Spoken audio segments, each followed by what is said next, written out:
thank you to be so numerous here today for this third symposium by the Psychedelic Society of Belgium. I'm just curious about who's in the audience. I'd like people to raise their hands first. Who here is a psychiatrist? So we've got quite a few. Who is a psychologist? Or any other kind of therapist? Wow, almost everyone. And students maybe as well? So yeah, so almost everyone in this room is professionally or will be professionally involved in mental health. And that's really good news because we're targeting the right audience. So we're starting a little bit late. We won't be talking too much before it starts. Just a few practical points. Well, for all these people who have a RISIV or INAMI number, there's a list at the entrance. You can enroll, just sign up, and you can get continuous education points. Also, please no eating and drinking in the room. Don't take your drinks from the lunch break inside the room. There will be coffee breaks, one in the morning, one in the afternoon, and a lunch break. You will be offered sandwiches, but don't take any food or drinks inside the hall.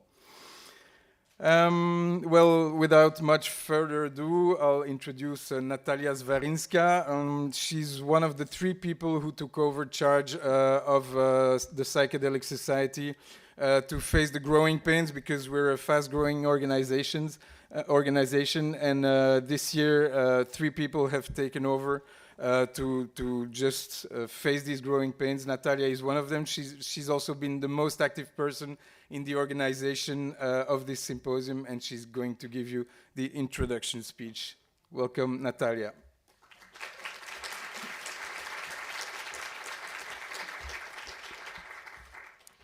Good morning, everyone, and a warm welcome to the Psychedelic Society's Belgium 3rd Annual Conference on the Therapeutic Potential of Psychedelics.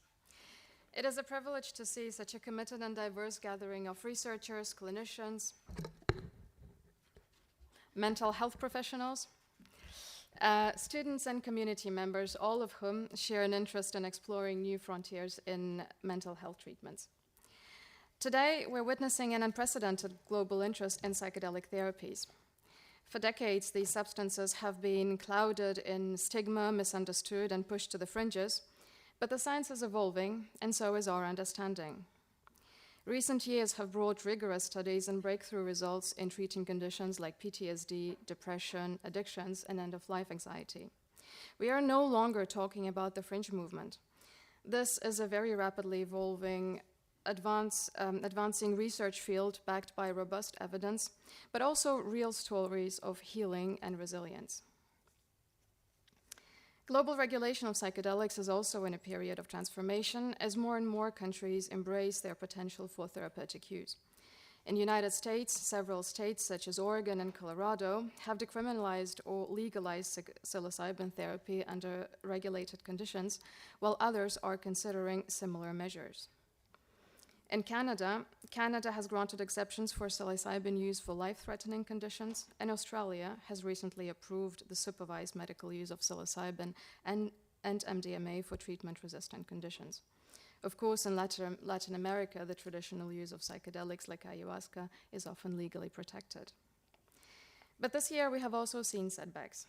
And in one notable action, earlier this year, the United States Food and Drug Administration has rejected Lykos Therapeutics' application for a new drug for an MDMA-based treatment of PTSD, citing concerns of study design, potential bias, and data integrity issues, amongst other linking to the unblinding due to the distinctive effects of MDMA.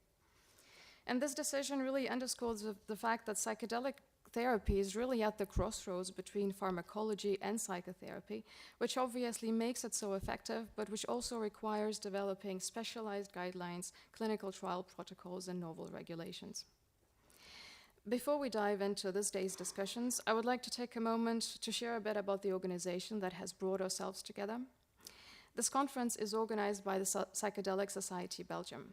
We are a volunteer-based non-profit organization who advocate for legalized and regulated use of psychedelics in Belgium. Since our founding in 2020, we have grown to nearly 300 members and have a further community of 1,000 people who follow our work. And we are proud to say that nearly half of our members are mental health professionals. Together, we're working to ensure that psychedelic therapies are developed responsibly, grounded in science, and accessible to those who need it most. And as Belgium joins the global interest in this area, we believe that we have the responsibility to engage thoughtfully, ethically, and with a focus on safety. To the researchers pushing boundaries of what we know, to the clinicians transforming lives in therapeutic settings, to the policymakers who are open to new perspectives, and to all of you who are here curious, hopeful, and inspired, a heartfelt thank you. Let us make the most of this day together to inspire, educate, and build a future when mental health is even more compassionate, holistic, and effective. Thank you.